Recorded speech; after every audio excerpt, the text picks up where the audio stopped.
What is going on, guys? How about we have a sober discussion on revolvers?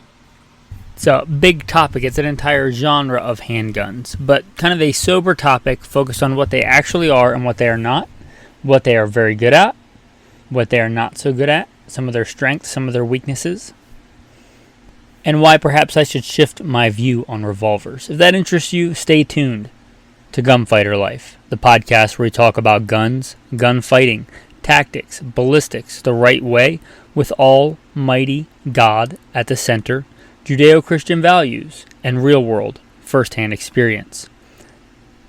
As to why you should care and listen, it's not because I have a bunch of people on the gram where I post cool pictures of guns, because I've been blessed with real-world, first-hand experience. That's why I started the podcast. Pass that knowledge on to serve.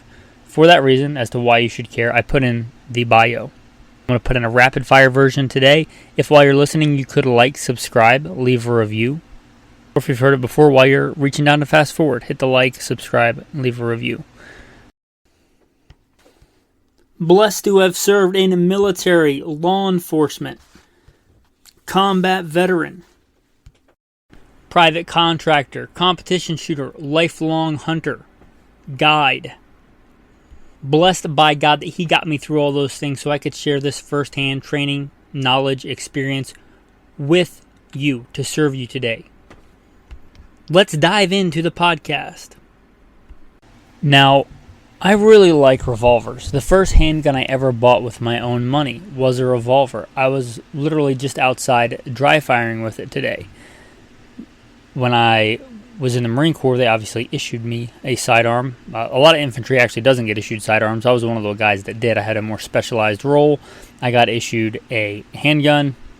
Then when I went to work for LAPD, they issued us a duty gun. We could get a different gun later if we wanted, but they issued us our duty gun, but we had to buy our backup gun. The backup gun was a stainless steel J-frame revolver, which I still have and which I alluded to I was just outside dry firing with. So that to say, I don't hate revolvers. And all the times I've tried to replace that little guy with a very compact semi-auto, I have not done it. I have tried it for a while and then went back to the revolver. Now that's not my go-to carry. I generally carry a full-size fighting handgun, both for duty as a private security contractor, and in my day-to-day life I carry what I would consider much better, in my civilian CCW world, a much better full-size fighting handgun. I almost never carry that little subcompact revolver, but if I'm going down to a uber small subcompact, I will often carry a snub nose revolver. Specifically for me, a 360 PD. That's a scandium framed, super light, 11 point something ounces 357. It is a beast. I generally, depending on what I'm doing, I sometimes carry it with 357, but I generally will carry it with 38 special. So I don't hate revolvers, guys. That's why I have in the past gotten some bigger, what I would consider a fighting revolver, a modern defensive revolver, GP100 match champion, or a straight up GP100. And they were good revolvers. There was nothing wrong with them. But much like the lever actions that I would have in my collection, I've said before, I'm not a gun collector, I'm a gun fighter. Every once in a while I'll go through my collection and look at guns that don't have a real practical place for me, and I generally will sell them off unless there's some real good reason that they should stay in the arsenal, like my grandfather's side-by-side AH Fox. God willing, I won't have to part with that and be able to pass that down to future generations. But you get the idea. I'm a utilitarian when it comes to guns. Now, I still enjoy the beauty of a gun. I'm blessed to have a pre-64 Winchester Model 70 featherweight in 30-06. It astounds me that I can't find a better hunting rifle on the market today after all those decades. It's still a phenomenal hunting rifle. Shoots crazy accurate, crazy reliable. It's a phenomenal gun. But I have it because it's a phenomenal gun. If it wasn't accurate, if it wasn't reliable, I probably would sell it to somebody that wanted to collect it and use it. However, this is where I said I might change my mind on revolvers. Not everybody is me, and not everybody has to be me. I'm not so vain as to think that everybody should think the way that I think or act the way that I act or like the guns that I like. That's just not. I don't want that much So I guess take what I'm giving if it's applicable. And if it's not applicable, maybe ignore it. I have been shot at too many times to want to go into a gunfight based on nostalgia. Right? I have said this before. If Wyatt Earp was around today and he was still gunfighting, he wouldn't be carrying a Colt single action army. He carried that because it was and I don't even know, he might have carried something else. The gun that I saw when I was in Alaska that supposedly got taken off Wyatt Earp was not a Colt single action army.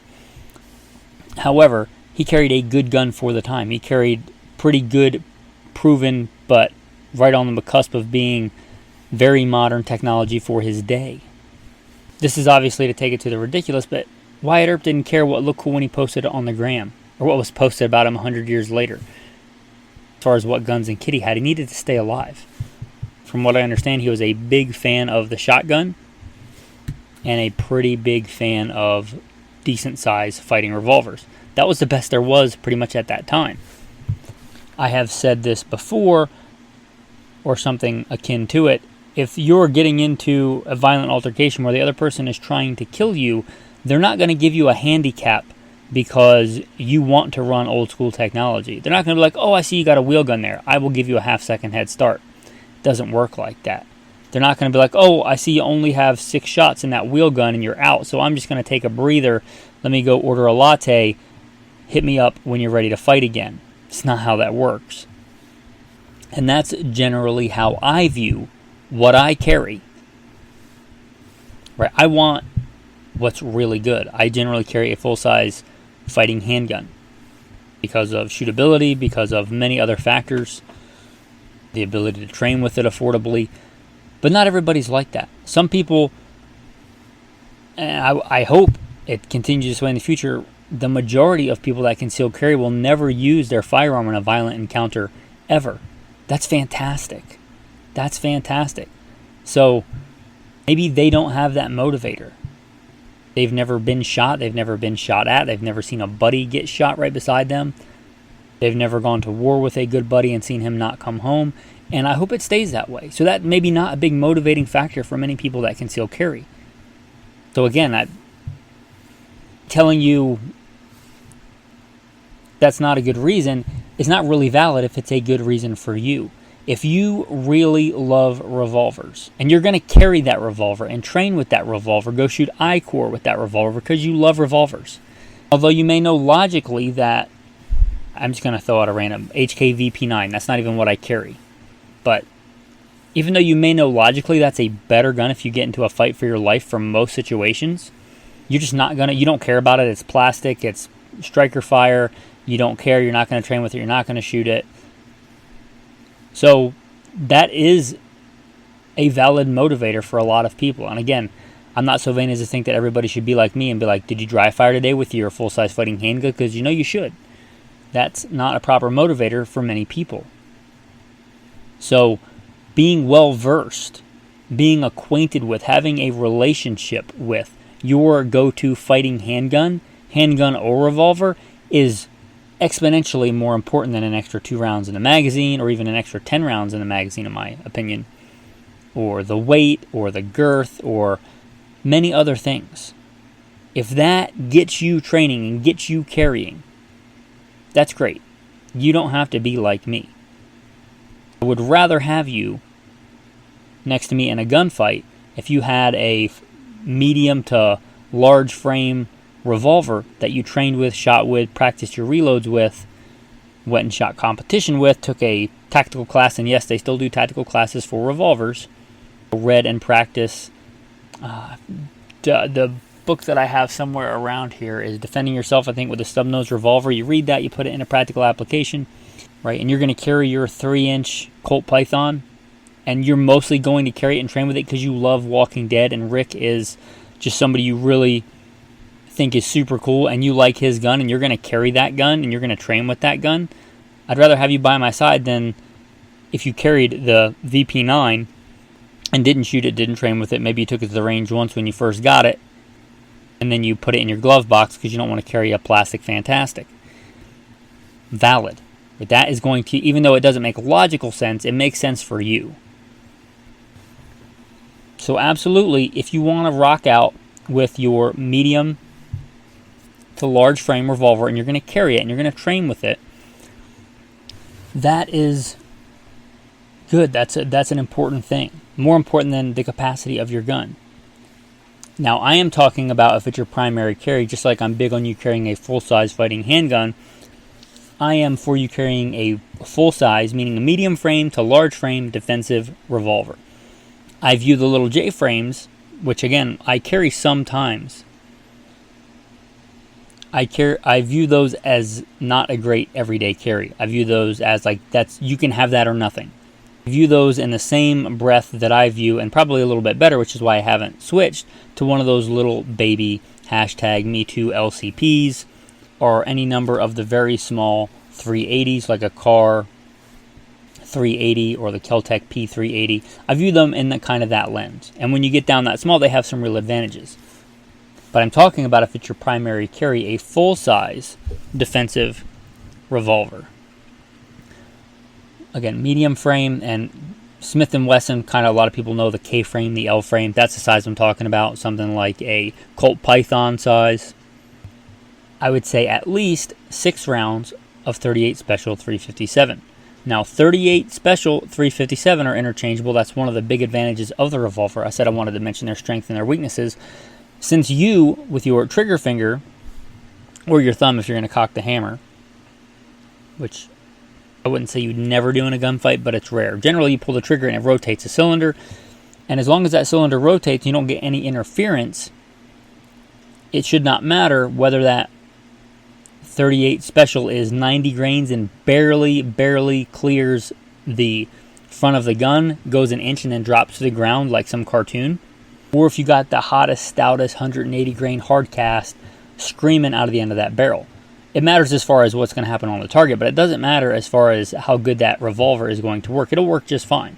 That is a big strength of the revolver. The semi-auto, you can go to 100. Let's say 9mm. It's the standard defensive handgun caliber of our time, like it or not. You can go from 115 grain a little bit faster up to 147 grain a little bit slower, maybe even subsonic. You could even get a little bit hotter with plus P, but you can't go too light because the gun won't cycle. Because the power of the cartridge is what cycles the gun. You can't go too heavy because you'll destroy the gun. And or the slide velocity will be too fast and you'll cause a malfunction that way. So you're nowhere near as flexible in the different... It's much more of an omnivore. You could go 148 grain straight up wad cutter target load, very light recoil. You could go, the classic proven police round, 125 grain at screaming hot velocities. You go a little bit heavier, 158 grain.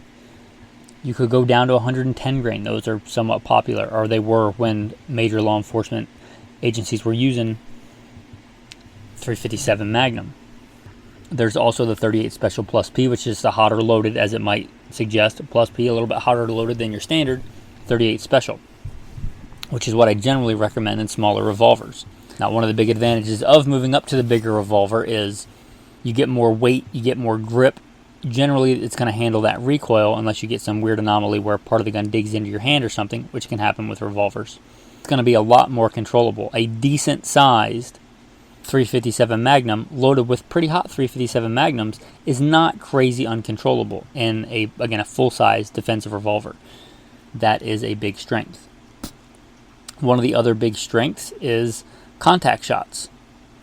You can shove that muzzle all the way into the target. That gun will work just fine. If you do that with a semi-auto, you'll generally take the gun out of battery and it won't fire. Now, there's ways around that. There's techniques for that. But just straight up shoving the muzzle into something, it'll work on the revolver. However, if somebody grabs the cylinder, if they know what they're doing, you won't even get one shot off. If somebody grabs the top of the gun with a semi-auto, you generally get at least one shot off. So, just trying to talk about this soberly. Some benefits, some detriments. Be circumspect. Honest about what it actually is, not what you want it to be. They have some real strengths. Here is one that's probably less talked about. A lot of these modern polymer striker-fired double-stacked handguns have really pregnant, girthy grips because they try and shove as much ammo in there as possible. America, If 15 rounds is good, 17 rounds is better. If 17 rounds is good, 19 rounds is better. If 19 rounds is good, 21 rounds is way better. Then we try to do the same thing with a 45 and get a double stack 45 that's like a pregnant rhinoceros trying to hold on to a greasy pregnant rhinoceros running around when you're trying to shoot it fast. I fell into that trap a long time ago too, picking on myself. They're just too big and girthy to get a really good grip on for most people. If you have really, really giant hands, they may fit you better. But unless you have really, really big hands, like I'd say much bigger than the average person. The revolver, you can put really thin grips on or really thick grips on because that furniture, some people call it a stock, I generally just call them grips. You can get them really skinny, the old school splinter grips. You can get them with a round butt, a square butt, depending on what you want. You can get G10, you can get micarta. And as long as it doesn't touch the spring inside, which it shouldn't if they're quality grips, it has nothing to do with the function of that gun. And here's the thing that you can test with pull-ups. Go do as many pull-ups as you can do on, let's say, a 1-inch bar. And then go do as many weight and rest so you're not tired, but do as many pull-ups as you can do on a 2-inch bar. You will do more pull-ups on the 1-inch bar. When the grip is smaller, you can grab it harder. If you're fighting over your gun, and you and some other dude are trying to kill each other, having a stronger grip on the gun is a big deal. Also, if you have smaller hands. So that ability to go down to really thin, small grips, that's a big deal. I think that one's probably not talked about enough, but that is a big advantage. One of the reasons I really like a 1911, it's got a 45, but it's a single stack, and it's pretty slim. And if you get slim grips, although a 45, it's thinner and generally, I think, better ergonomics than most modern handguns that are double stack 9s, that are polymer. So that's one of the benefits, I think not often touted for the revolver. Just facts, again, sober, they're generally going to have less rounds than even a moderately sized compact semi-auto 9mm. You look at a pretty ubiquitous Glock 19, that's 15 rounds, 15 plus 1. If you look at a full-size defensive revolver, generally, you're talking 6 rounds of 38 Special 357 Magnum. Now, even if you beef it up and go with an 8-shot, that's a lot of firepower, 8 shots of 357. It's substantially less than if you bump a little bit to a 17 to 21 round mag in common. I'm not one of the guys that jumps on the capacity bandwagon. What are you doing? You need the +4 base plate on that Glock. Might as well just shoot yourself in the foot on the way to the gunfight. I'm not that dude. Odds that 15 to 7, going from 15 rounds to 17 rounds is going to make a difference is so infinitesimally small as to probably not even be quantifiable with data. However, going from 6 rounds, is that enough? And that depends, right? If this is your general carry gun and you don't go anywhere where there are active shooters and or you're not willing to stand up and stop an active shooter, it's just for somebody mugging you or mugging you and your wife, maybe 2 guys, maybe 3 guys. If you're really good at marksmanship, it's probably going to be enough. But even 3 assailants, you're starting to tip where you're really going to have a much better advantage with a semi-auto. 2, if you're just winging rounds out there, you probably shouldn't be doing that with either gun. And the fact that you botch that encounter is probably going to be lack of marksmanship, not lack of rounds. But again, you start getting multiple attackers. I mean, how many attackers were there in Columbine? Mass shootings, school shootings, those are a real thing. So if you never go places where there are generally mass shooters, like you don't go to church, you don't go to Walmart, you don't get your kids from school or go to a daycare, because sadly that's the sad thing that is a real concern today. If you don't go to those places and it's just you out on a ranch, or just you riding down the road and the most dangerous place you go, which is pretty dangerous for many people, is a gas station, you're probably not running into a ton of dudes. You're probably running into 1 or 2 bad apples if they're trying to jack you at a gas station. A stop and rob, as we'd commonly call them when I was in law enforcement. If that's all that you do and you don't go to Walmart or church or to a school, then you might make the case that, 6 rounds or 7 rounds or 8 rounds of 357 Magnum is enough. Now, you can reload revolvers, and you can reload them fast. Look at Jerry Michalek. He can reload a revolver crazy fast. He also shoots a lot with a semi-auto. He can reload a semi-auto faster. That's how that works. Are you going to be able to reload the revolver fast enough? That depends on seeing the future that I can't see. I don't want to lie to you here. It's a slower reload. It takes more dexterity. It's going to take more practice. Again, I'm not saying you shouldn't do that. And I'm also saying that if you practice and you're carrying a revolver, you absolutely should get quick with your reloads. But it is a fundamental fact, it should go to the ridiculous, that you have more rounds on tap with a semi-auto. And reloads are faster with a semi-auto. Once you reload, you have more rounds again. You go from 15 to 0 to 15 instead of going from 6 to 0 to 6. That's scaling it down to a Glock 19, which I'm not the biggest fan of. But I mean, that's a big difference. Should be going from 16 to 0 to 15. But you get the idea there. Again, does that matter to you? Maybe not. And if you're going to train with the revolver and you're not going to train with the semi-auto, that's more important. It's exponentially more important, I believe, that you get good first, second, third round hits than you spray a bunch of rounds and don't hit anything. I don't care how many rounds you have. It's the hits that count. I know we're talking about handguns, but go read the Rifleman's Creed. It's not the noise, it's not the smoke, it's the hits that count. Let's talk about something that's kind of a myth. Revolvers are more reliable than semi-autos. I would take exception to that. That may have been true 20 years ago. I don't think that is true anymore. I don't think they're more reliable. I don't think they go through more rounds without breaking. If you shoot a revolver enough, most revolvers, they will tend to go out of time. You may be surprised that you'd get more rounds before the gun stopped working out of a Smith & Wesson M&P or a Glock than you would a revolver, even a really good revolver. So I don't think that's an actual fact anymore, that revolvers are more reliable. They're also not simpler. Now, they're simple in the fact that you don't have to deal with a magazine, but they're not really simpler. If you've ever disassembled a revolver, especially a double action revolver, which is kind of what we're talking about, I kind of took that for granted that you knew we were talking double action or double single action revolvers, not old cowboy single actions. Double action revolvers are like a clown car when you go to disassemble them. If you've ever had the displeasure of going in and repairing or Cerakoting a revolver, the complexity and the specificity at which those parts play together is almost mind-boggling. They're crazy complicated. Most people that are mechanically inclined can completely take down, even much farther than a normal field strip, a Glock at a kitchen table with a butter knife and a punch. You had better be pretty good mechanically to even take the side plate off of a revolver. They are not simpler. That complexity, now these designs are very proven and very well refined over decades and decades and decades. But they're not simpler. And they do malfunction. Their malfunctions are different than a semi-auto malfunction. One of the big advantages is if you get a light primer strike or a dead round, you simply pull the trigger again, as long as that round hasn't come out far enough that you get stuck in the cone, which is a thing that happens, which means your gun is pretty much dead until you gunsmith it. You're not fixing that in the middle of a fight. But assuming it just hits the primer and nothing happens and the bullet doesn't move forward at all, you just pull the trigger again. Whereas with a semi-auto, you have to tap rack bang or tap roll rack, whatever your acronym du jour is. But if something like the cylinder binds up, you get a round that jumps to crimp, which can happen on pretty stout recoiling revolvers, and that round wiggles out and locks up the cylinder, or the crane, or the lifter hand, and I'm probably misusing those terms, I can picture it in my head, but if those things have issues and break, that's it. That's game over, man. At least for that. Hopefully that's not in a real scenario, that's in practice, but those things absolutely happen.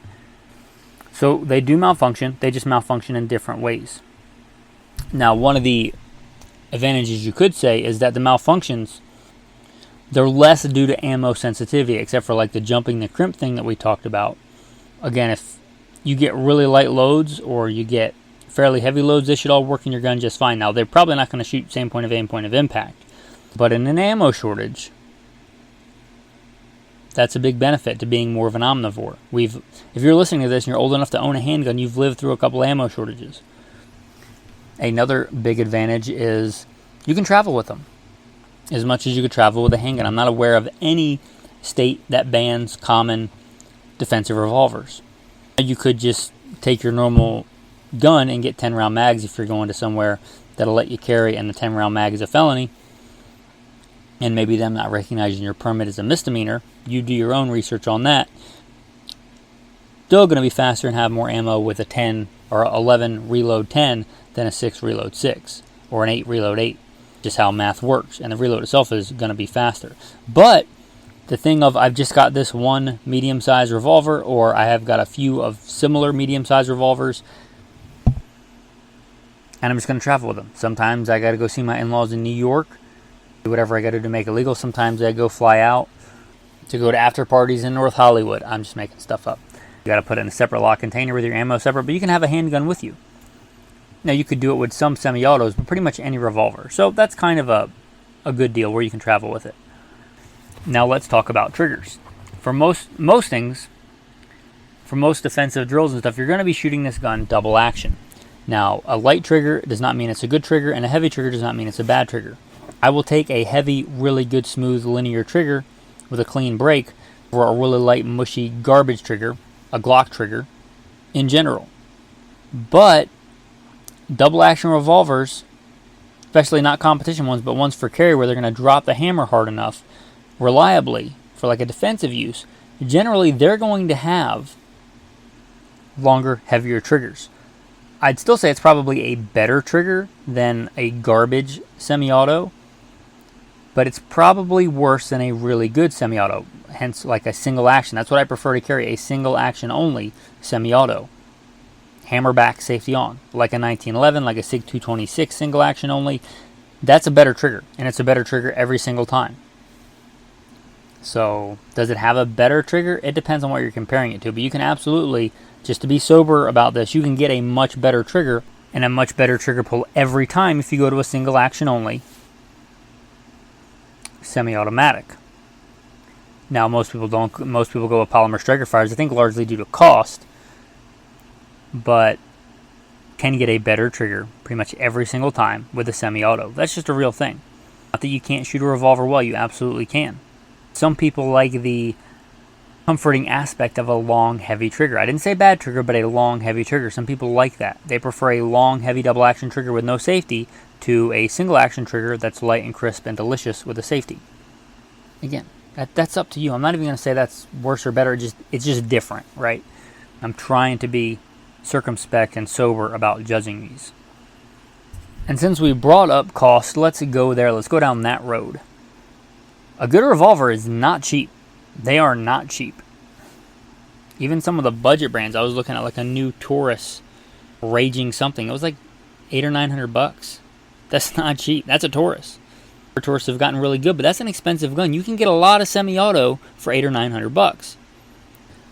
And that's less important to me because once you make the initial investment, if you save up for what you think is the best gun,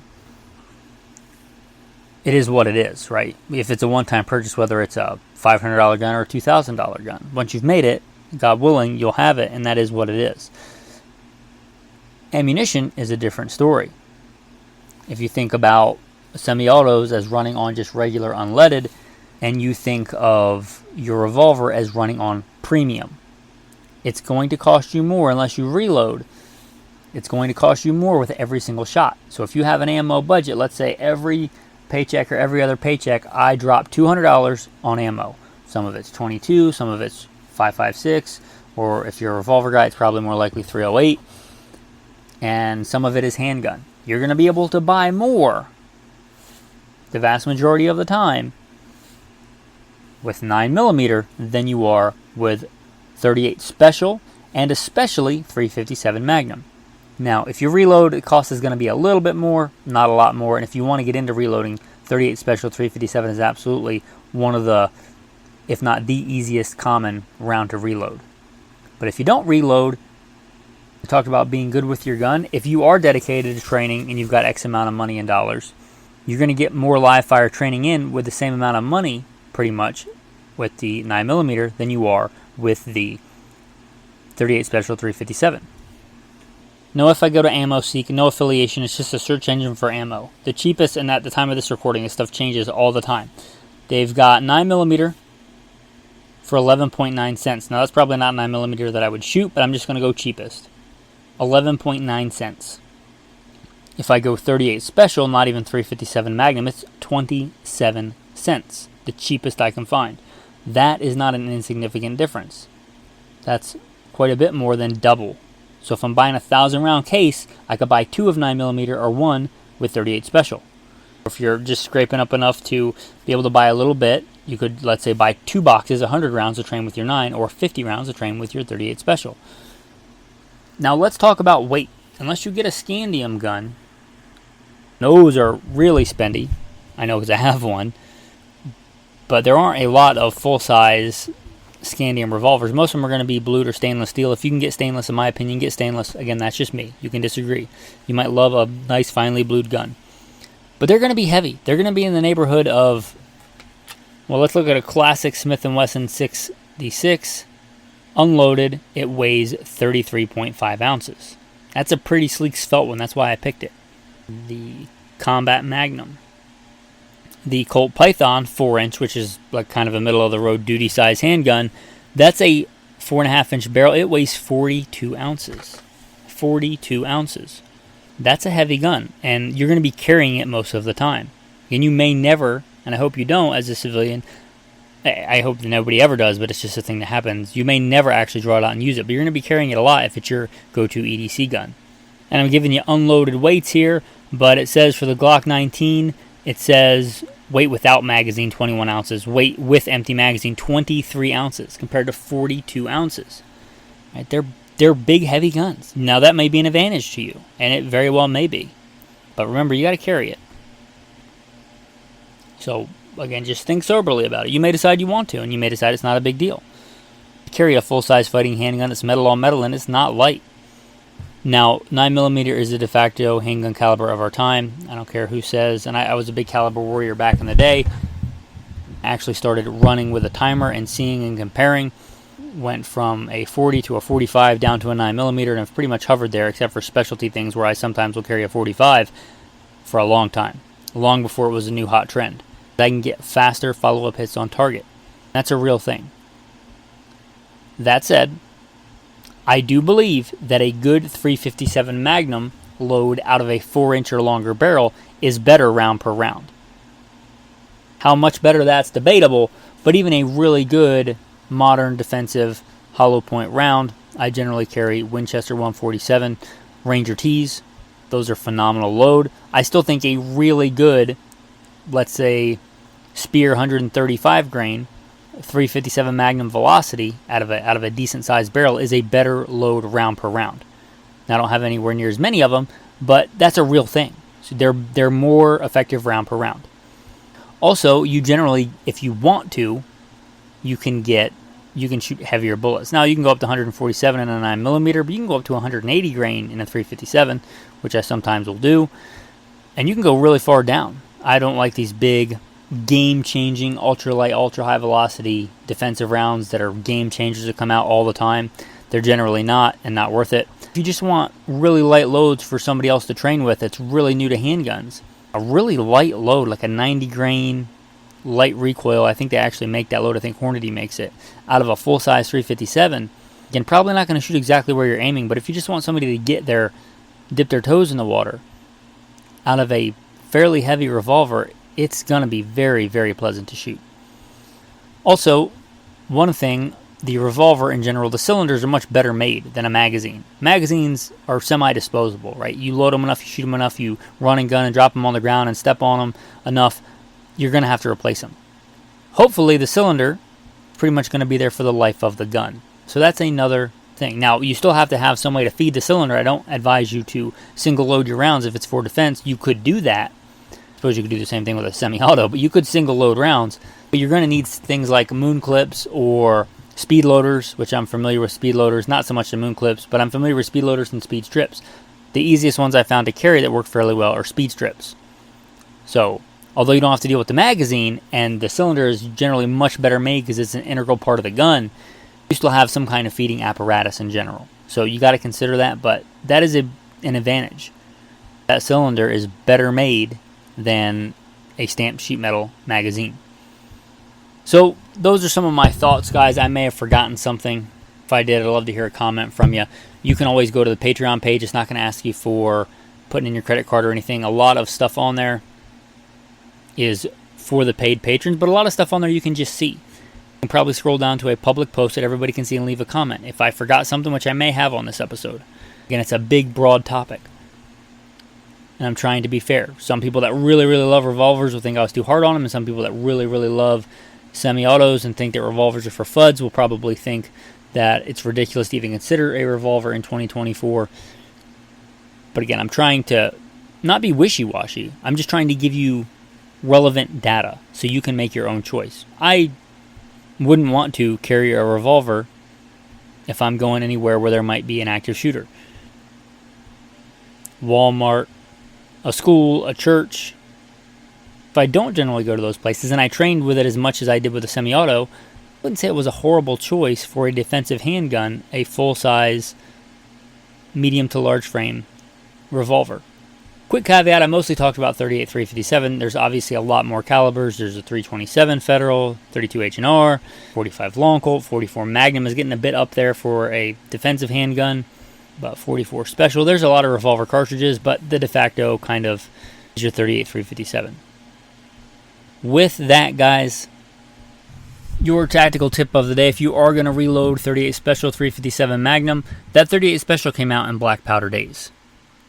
And black powder is a lot more voluminous than modern smokeless powder. They're not that long because you need that much room for powder. They're that long because they used to be black powder and you used to need that much room. So if you're getting started in reloading, I would encourage you to look at powders that have a lot of volume. So it's harder to double, triple charge a case, which if you're not paying attention, you absolutely can do in a 38 357. If you got a more voluminous powder, it's harder to do. If you're putting, 3 to 4 grains of powder in that giant case, it's going to be a lot harder to tell if you double charge it, which obviously can be a bad day. So pick a powder with quite a bit of volume. Do your own research on that, but that's my tip for you there. Once you get a process down and you've got some more checks and balances and you're feeling pretty comfortable, maybe go with whatever you think is going to give you better groups or better performance. But at least at first, I would say look at that high volume characteristic for starting reloading with a 38 Special. Your tactical verse of the day. Now when you reap the harvest of your land, you shall not reap to the very edges of your field, nor shall you gather the gleanings of your harvest. And you shall not glean your vineyard, nor shall you gather the fallen grapes of your vineyard. You shall leave them for the needy and for the stranger. I am the Lord your God. Comment. Blessings are meant to be shared, not hoarded. If you're given a talent, a gift, resources, can you share those to help make other men better? Naked we came into this world and naked we go out of this world, and we can't take anything with us. So consider that. Consider using the talents, the gifts, the resources you've been given to bless others. Announcement for listeners. I'm going to try something new on the podcast. It's important to look at oneself soberly, circumspectly, see what one could do better. I think it's fair to say, by most measures, I put out quite a bit of content. A lot of podcasters do once a week. I've been doing, at least on weekdays, daily shows for quite a while, putting those out. And the podcast has grown, and I'm very blessed by that. But on things I could do better, things I could improve, I thought mistakenly that if I just grew the podcast and listenership, that percentage of people that became patrons would grow. That doesn't seem to be the case, although I'm very blessed and have gotten a few more patrons. It has not grown in direct proportion. I have, cashed out retirement accounts, took on another job, private security contracting, which makes quite a bit more money than the podcast. But if I want the podcast to grow, if I want it to make enough money that one day and make it the primary source of income, I should do something different. So here's the idea. Hopefully, put out at least one new episode a week on the general podcast platforms. Now, there may be more, but one a week.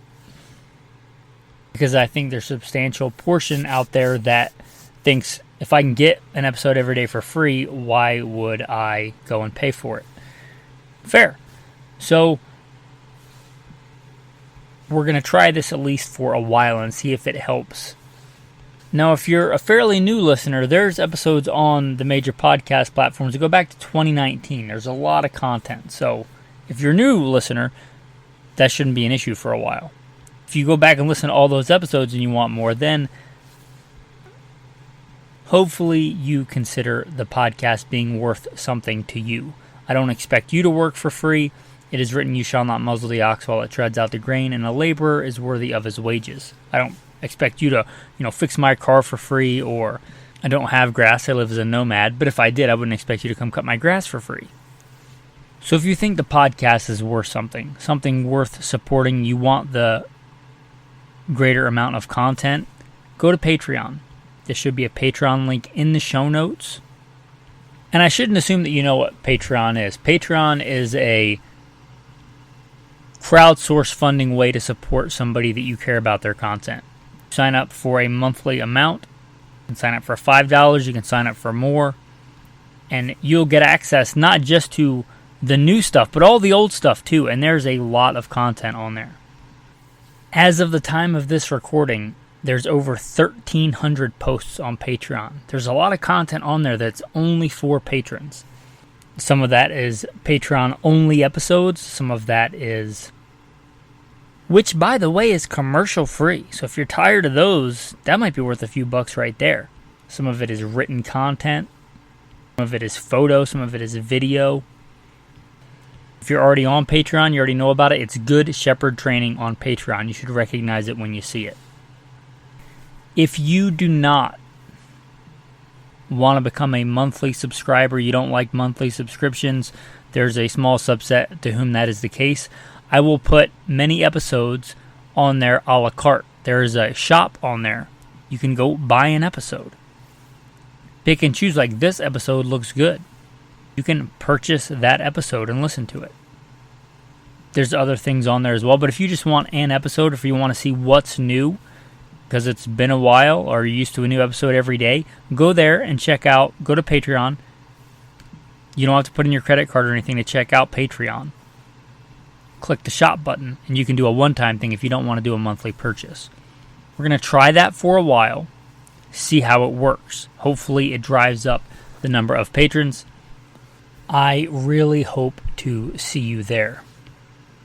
So scroll down and hit that Patreon link in the show notes.